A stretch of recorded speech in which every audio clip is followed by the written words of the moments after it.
Very good morning बेटा।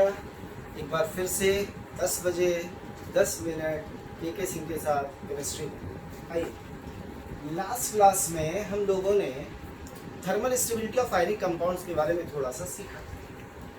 तब मैंने आपको ये कहा था कि मैं इसे एक्सप्लेन अभी नहीं कर रहा हूँ, मैंने आपको ट्रिक बताई थी, याद है ना, HOD।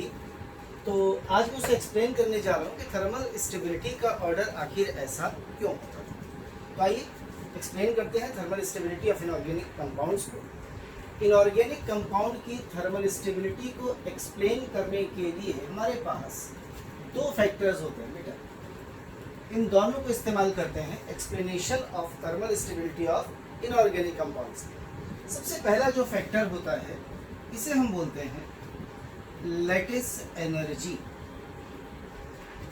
ऑफ इनऑर्गेनिक कंपाउंड्स, सबसे पहला फैक्टर।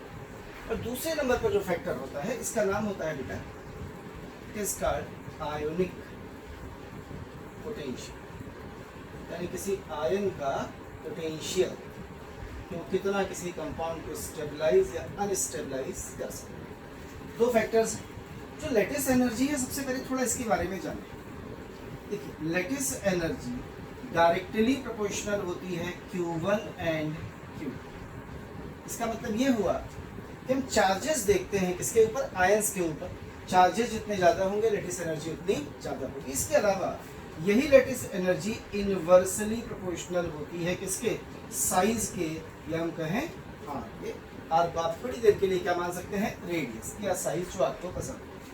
दूसरे नंबर पर है आयनिक पोटेंशियल। इसे हम फाई ऑफ कैटायन से रिप्रेजेंट करते हैं, और ये फाई ऑफ कैटायन बराबर होता है चार्ज, इसका चार्ज देखेंगे बेटा कैटायन का, डिवाइडेड बाय साइज, इसका साइज कैटायन। तो आप फाई ऑफ कैटायन से भी एक्सप्लेन करते हैं स्टेबिलिटी ऑफ इनऑर्गेनिक कंपाउंड्स, और आप इसे लैटिस एनर्जी से भी एक्सप्लेन कर सकते हैं। अब जरा पहले ये देखिए कि ये लैटिस एनर्जी हम कैसे देखते हैं। तो मैं आपको फाई ऑफ कैटायन भी देखना बताता हूँ।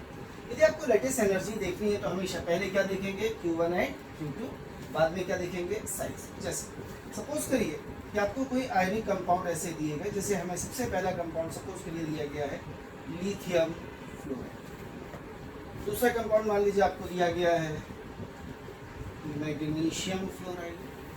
आपसे पूछा गया तीसरा कंपाउंड एक और मान लेते हैं, दिया गया है AlF। अब आपसे पूछा गया कि किसकी लैटिस एनर्जी कम है और किसकी लैटिस एनर्जी ज़्यादा है। तो बड़ी आसान सा है भाई, लिथियम पे चार्ज बताइए +1, F पे -1, मैग्नीशियम पे +2, F पे -1, एल्यूमिनियम पे +3, F पे -1। तो इसमें चार्जेस Q1 Q2 कितना हो गया, 1 × 1। इसमें कितना हो गया बेटा, 2 × 1। इसमें कितना हो गया बेटा, 3 × 1। सबसे पहले इसे देखिए। अभी बताइए सबसे ज़्यादा Q1 Q2 किसका है, LF3 का। तो इसकी लैटिस एनर्जी सबसे ज़्यादा हो गई। उसके बाद MgF2 की हो गई, और सबसे कम लैटिस एनर्जी किसकी हो गई, लिथियम फ्लोराइड। तो ये तो बात हुई किसकी, केवल ये देखने की किसकी लैटिस एनर्जी कम है और किसकी लैटिस एनर्जी ज़्यादा है। अब मान लीजिए हम इसे साइज से देखना चाहते हैं थोड़ी देर के लिए। तो आइए एक एग्जाम्पल जरा हम इसके साइज का भी देख लेते हैं। देखिए बता देता हूँ इसे जरा। जैसे सपोज करिए हमें कंपाउंड कुछ ऐसे दिए गए। पहला दिया गया लिथियम फ्लोराइड, दूसरा दिया गया सोडियम फ्लोराइड, तीसरा दिया गया पोटेशियम। अब यदि आप इनके चार्जेस देखें तो लिथियम पे चार्ज कितना है, +1 -1 +1 -1 +1 -1। यानी इन सभी में यदि मैं Q1 Q2 करूँ तो 1 × 1 1 × 1 1 × 1, ये वैल्यू तो समय सेम आएगी। अब अपन क्या देखेंगे बेटा, साइज देखेंगे। इसका साइज देखते हैं यहाँ पे किसी भी एक का। अब फ्लोराइड तो कॉमन है तीनों में, तो हम किसका साइज देखेंगे, cations, lithium, sodium and potassium. चल भाई साइज देख लो। पीरियोडिक टेबल में पढ़ा होगा, किसी भी ग्रुप में नीचे जाने पर साइज बढ़ता है तो सबसे ज़्यादा रेडियस किसकी हो गई, K की, सबसे कम किसकी हो गई, Li की। जिसकी रेडियस ज़्यादा उसकी लैटिस एनर्जी कम, जिसकी रेडियस कम उसकी लैटिस एनर्जी ज़्यादा। तो सबसे ज़्यादा लैटिस एनर्जी किसकी हो गई, लिथियम फ्लोराइड की, फिर sodium fluoride, then potassium fluoride. समझ में आता है।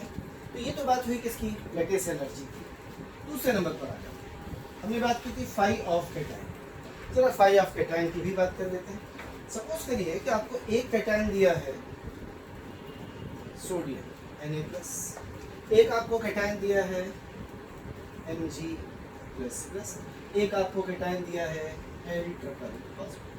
इनके कोई भी हम इनऑर्गेनिक कंपाउंड बना लेंगे बेटा। तो इसमें यदि हम फाई ऑफ कैटायन का ऑर्डर देखें तो सबसे ज़्यादा किसका, aluminium, then magnesium, then sodium. सबसे पहले क्या देखते हैं, चार्ज।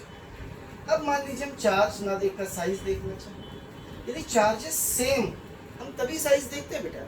यदि चार्जेस सेम नहीं है तो हम साइज पर कभी भी मूव नहीं करेंगे। आइए जरा एक बार साइज से देखा जाए। अब हमें क्या दिया गया, एक हमें दिया गया है Li+, एक हमें दिया गया है Na+, एक हमें दिया गया है K+। उसने पूछा ऑर्डर ऑफ आयनिक पोटेंशियल बताइए।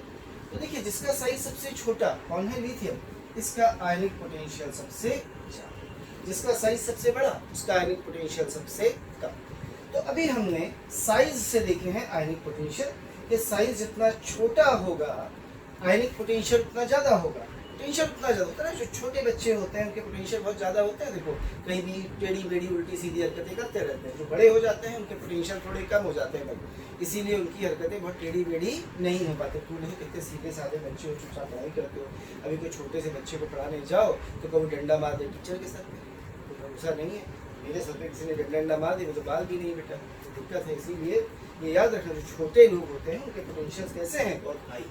और ये तभी होता है जब चार्ज से हो। तो उसका चार्ज का बच्चों हमसे क्या मतलब होता है, मतलब होता है ना बेटा, चार्ज को ऐसे समझो, बच्चा भी ह्यूमन बीइंग, तुम भी ह्यूमन बीइंग, तो बस यही चार्ज समझ में आ गया होगा।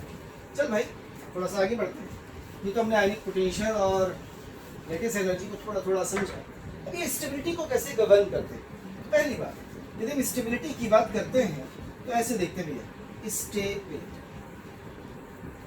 ये डायरेक्टली प्रोपोर्शनल होती है हमेशा लेटेस्ट एनर्जी। मतलब कंपाउंड में लेटेस्ट एनर्जी जितनी ज्यादा हो उस कंपाउंड की स्टेबिलिटी उतनी हाई हो।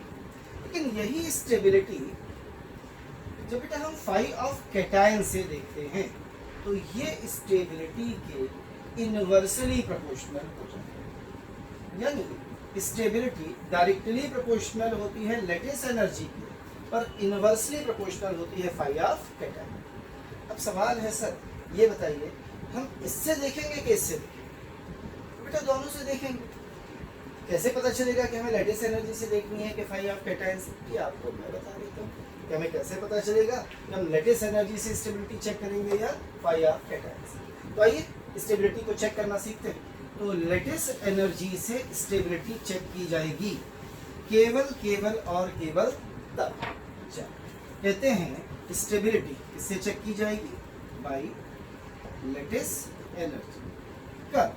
ओनली व्हेन, जब आपका एनायन ऑन एनायन यानी निगेटिव आयन ऐसा होगा small and mono atomic orbitals.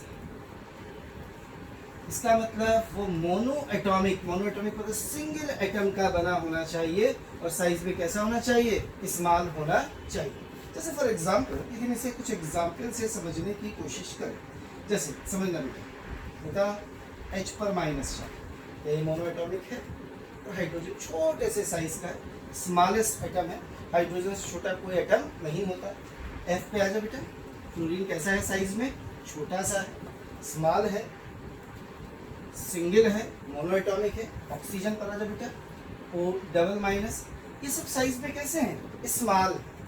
और इन सब के ऊपर देखिए सब मोनो एटॉमिक हैं और सारे के सारे स्मॉल इन साइज हैं। इसी तरह से मैं नाइट्रोजन को ले सकता हूँ नाइट्राइड की फॉर्म में N+।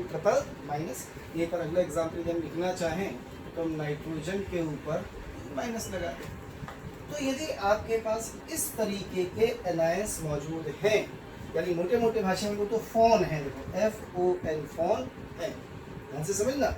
यदि आपके पास कौन है, फोन है, फ्लोरीन है, ऑक्सीजन है, नाइट्रोजन है, हाइड्रोजन है, इस टाइप के मोनो एटॉमिक एनायंस हैं जिनके साइज छोटे हैं, तो स्टेबिलिटी हमेशा देखेंगे लेटेस्ट एनर्जी से। और यदि ऐसे नहीं है तो स्टेबिलिटी हमेशा देखेंगे आयनिक पोटेंशियल से। मतलब क्या हुआ, अब जरा आयनिक पोटेंशियल की बात करें भाई, तो आयनिक पोटेंशियल से यानी फाई ऑफ कैटायन हम स्टेबिलिटी कब देखेंगे, हम आयनिक पोटेंशियल यानी किससे देखेंगे बच्चा, फाइव ऑफ कैटायन का, तब देखेंगे जब एनाइन कैसे होंगे, पॉलीएटॉमिक। पॉलीएटॉमिक समझते हैं, इसमें एक से ज़्यादा एटम्स हैं और ये पॉलीएटॉमिक है तो कैसे होंगे बेटा, लार्ज, बड़े हो जाएंगे। अब जरा पॉलीएटॉमिक एंड लार्ज की बात कर ले। ऐसा नहीं है कि मोनो एटॉमिक बड़े नहीं होते, मोनो एटॉमिक भी लार्ज होते हैं। जैसे फॉर एग्जाम्पल यदि मैं आई माइनस की बात करूँ तो ये है तो मोनो एटॉमिक पर है कैसा, लार्ज। आई पॉलीएटॉमिक देख ले बहुत सारे होते हैं। जैसे पॉलीएटॉमिक में कौन आता है, कार्बोनेट्स आते हैं, नाइट्रेट्स आते हैं, सल्फेट्स आते हैं। इसका मतलब इस तरीके के साइट हैं, इस तरह के आयनिक कंपाउंड हैं तो उनकी स्टेबिलिटी 5 ऑफ कैटायन से देखेंगे। यदि इस तरह के आयनिक कंपाउंड्स हैं तो उनकी स्टेबिलिटी लैटिस एनर्जी से देखते हैं, ऑलवेज, हमेशा। तो आइए दोनों के एग्जाम्पल से समझते हैं थोड़ा सा। तो पहले कुछ लेटेस्ट एनर्जी वाले एग्जाम्पल है जिसमें एनायन कैसे हैं, छोटे और मोनो एटॉमिक, उनकी स्टेबिलिटी की बात करें। जैसे फॉर एग्जाम्पल हम बात करते हैं हाइड्राइड्स। देखिए बेटा हाइड्राइड के लिए आप कैसे देखेंगे, जैसे सपोज करिए आपको हाइड्राइड दिया गया है, लिथियम का हाइड्राइड आपको हाइड्राइड दिया गया है, सोडियम का हाइड्राइड आपको हाइड्राइड दिया गया है, पोटेशियम का हाइड्राइड, ठीक है। तो क्या इसको लैटिस एनर्जी से देखेंगे, यस, क्योंकि मोनो एटॉमिक एनायन है, स्मॉल साइज के हैं। अब लैटिस एनर्जी बताइए, लिथियम है, सोडियम है, पोटेशियम है, इससे देखी जाती है साइज से। जिसका साइज छोटा उसकी लैटिस एनर्जी ज़्यादा। तो सबसे ज़्यादा लैटिस एनर्जी किसकी आई, लिथियम हाइड्राइड की। लैटिस एनर्जी ज़्यादा तो स्टेबिलिटी ज़्यादा, यानी सबसे ज़्यादा स्टेबल लिथियम हाइड्राइड, फिर सोडियम हाइड्राइड। ऐसे में सीखा था ना, HOD के केस में नीचे जाने पर S ब्लॉक एलिमेंट में स्टेबिलिटी क्या होती थी, घटती थी। यानी लिथियम की सबसे ज़्यादा, सोडियम उससे कम, पोटेशियम उससे कम, रुबिडियम और कम, सीजियम सबसे कम। इसी तरह से बेटा यदि हम फ्लोराइड्स की बात करें, एक लिथियम फ्लोराइड है, एक सोडियम फ्लोराइड है, एक पोटेशियम फ्लोराइड है। पूछा गया स्टेबिलिटी ऑर्डर बताइए, क्या बोलेंगे, सबसे ज़्यादा लिथियम फ्लोराइड का, फिर सोडियम, फिर पोटेशियम फ्लोराइड। इसी तरह से हम यदि बात करें ऑक्साइड्स, हमने कहा था सबसे ज़्यादा स्टेबल लिथियम ऑक्साइड है, उसके बाद सोडियम ऑक्साइड है, उसके बाद पोटेशियम ऑक्साइड। क्या समझ में आता है बेटा ये स्टेबिलिटी ऑर्डर्स? इससे देख रहे हैं हम लोग इन्हें लैटिस एनर्जी से। इसे हमने तब यूज़ किया है जब हमारा एनायन कैसा है, स्मॉल है, छोटा है और कैसा है, मोनो। तो इनकी स्टेबिलिटी का ऑर्डर ये होता है, इसकी हेल्प से होता है बेटा ये लैटिस एनर्जी की हेल्प से। अब आ जाइए दूसरे पार्ट पर। दूसरा पार्ट हम किससे करते हैं एक्सप्लेन, इसे हम करते हैं 5 ऑफ कैटायंस। अब 5 ऑफ कैटायंस से जिन्हें हम एक्सप्लेन करते हैं वो कौन से, तो उसके लिए मैंने भी आपको तरीका बताया था बेटा कि 5 ऑफ कैटायंस हम किसे एक्सप्लेन करेंगे, हम करने जा रहे हैं बाई 5 ऑफ कैटायन। याद रखिएगा 5 ऑफ कैटायन इनवर्सली प्रोपोर्शनल था स्टेबिलिटी, ध्यान रखिएगा। चलिए 5 ऑफ कैटायन से देखेंगे। तो एक केस तो वो ले लेते जब बड़ा एनायन था आपके पास, जैसे आपने एक लिथियम आयोडाइड ले लिया, एक आपने सोडियम आयोडाइड ले लिया, एक आपने पोटेशियम आयोडाइड ले लिया। अब दूसरे स्टेबिलिटी ऑर्डर बताइए। अब जरा मुझे ये बताइए यदि आयोडाइड बड़ा है तो 5 ऑफ कैटायन देखिए, और 5 ऑफ कैटायन देखने के लिए याद करिए यदि साइज छोटा तो 5 ऑफ कैटायन ज़्यादा, साइज बड़ा तो 5 ऑफ कैटायन कम। तो इसका साइज सबसे बड़ा, 5 ऑफ कैटायन सबसे कम, 5 ऑफ कैटायन कम तो स्टेबिलिटी सबसे ज़्यादा। यानी आयोडाइड्स के केस में स्टेबिलिटी किसकी ज़्यादा है, पोटेशियम, जबकि फ्लोराइड के केस में पोटेशियम की स्टेबिलिटी कम है, किससे, लिथियम से। पॉलीएटॉमिक वाले पे आ जाइए, मैंने बहुत सारे एग्जाम्पल आपको लिख के बताए थे। जैसे हमारे पास एक लिथियम का कार्बोनेट है, एक सोडियम का कार्बोनेट है, एक पोटेशियम का कार्बोनेट है। तो मैंने आपको बताया था बेटा कि स्टेबिलिटी सबसे ज़्यादा किसकी है, पोटेशियम के कार्बोनेट से। एस ब्लॉक के लिए पढ़ रहे हैं मैंने क्या। इसी तरह से यदि हमने बात करते हैं सल्फेट्स की, नाइट्रेट्स की, सल्फेट पे आ जाइए। जैसे मेरे पास एक बेरिलियम सल्फेट, बेरिलियम के बाद एक मैग्नीशियम सल्फेट, मैग्नीशियम के बाद एक कैल्शियम सल्फेट है। उसने पूछा स्टेबिलिटी ऑर्डर बताइए, ज़्यादा किसका होगा, कैल्शियम सल्फेट। समझ में आ रहा है? इससे देखिए और एग्जाम्पल ले लेते हैं। जैसे मान लीजिए उसने कहा परऑक्साइड, एक परऑक्साइड कौन बनाता है, लिथियम। लिथियम का परऑक्साइड का फार्मूला बता दें भैया, Li2O2, sodium peroxide Na2O2, potassium peroxide K2O2। अब पेरोक्साइड में देखिए, पेरोक्साइड में कैसा है ऑक्सीजन, डाई एटॉमिक, यानी मोनो एटॉमिक नहीं होता है, O2 पर डबल माइनस, इसे बोलते हैं पेरोक्साइड। तो डाई एटॉमिक के केस में किससे देखेंगे, 5 ऑफ कैटायन से, इसकी स्टेबिलिटी ज़्यादा आएगी, पोटेशियम की, समझ में आया है। तो ये एक्सप्लेनेशंस होते हैं बेटा thermal stability of inorganic compounds. Clear, ऐसे करके हम लोग स्टेबिलिटीज देखते। तो ये थी स्टेबिलिटी। अब हम आगे के लिए जरा बात कर लेते हैं थोड़ी सी बेटा। आगे की बात ये है, बच्चों ने मुझसे बोला है कि आप सब कोऑर्डिनेशन केमिस्ट्री और ऑर्गेनिक केमिस्ट्री के लेक्चर थोड़े डाल दीजिए। मैं दोनों के डालूंगा बेटा, परेशान मत होइए, कोऑर्डिनेशन भी कराऊंगा और एल्कोहल के आगे के मतलब एल्कोहल की जो रिएक्शन छोटी है उनको भी पूरा कराऊंगा। और उससे पहले मैं चाहता हूँ कि 10-10 मिनट की ना छोटी छोटी ट्रिक्स पढ़ा दूँ। और मैं लाइव भी आऊँगा बहुत जल्दी, एक आध दिन में ही मैं आपकी एक लाइव क्लास भी दूँगा। फिलहाल ऐसी छोटी छोटी ट्रिक्स से हम लोग केमिस्ट्री को आगे बढ़ाते हैं। तो एक हेडिंग आपने thermal stability of inorganic compound पढ़ दी। अब जो दूसरी हेडिंग मैं आपको यहाँ बताऊँगा, एक ट्रिक बताऊँगा, तो बेटा मैं आपको पढ़ाऊँगा इसके बाद, जिसे कहते हैं hydrolysis. Hydrolysis of inorganic compounds, या ये कहा जाए कि hydrolysis of covalent compounds of E block. इसकी बात करेंगे हम लोग E block of P block elements. कौन से कंपाउंड है जो हाइड्रोलाइज हो जाते हैं, कौन से कंपाउंड है जो हाइड्रोलाइज नहीं होते, हाइड्रोलाइज होते हैं तो कैसे होते हैं, प्रोडक्ट कैसे बनाते हैं। पहले तो हाइड्रोलिसिस का मतलब क्या होता है। हाइड्रोलिसिस का मतलब होता है सिंपल सा, हाइड्रो का मतलब है वाटर, लिसिस का मतलब है डिकम्पोजिशन, ब्रेकिंग, टूटना। हम किसी कंपाउंड को तोड़ेंगे, किसकी मदद से तोड़ेंगे बेटा, वाटर की मदद से। प्रोसेस का नाम होगा हाइड्रोलिसिस।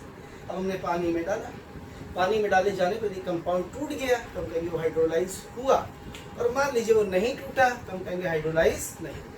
तो ये हम पढ़ेंगे but not today, on next video. ठीक है, तो आज केवल यहाँ तक। ओके, थैंक यू बेटा, मिलते हैं कल फिर सुबह 10 बजे 10 मिनट केमिस्ट्री विद के सिंह के साथ। Okay, have a nice day.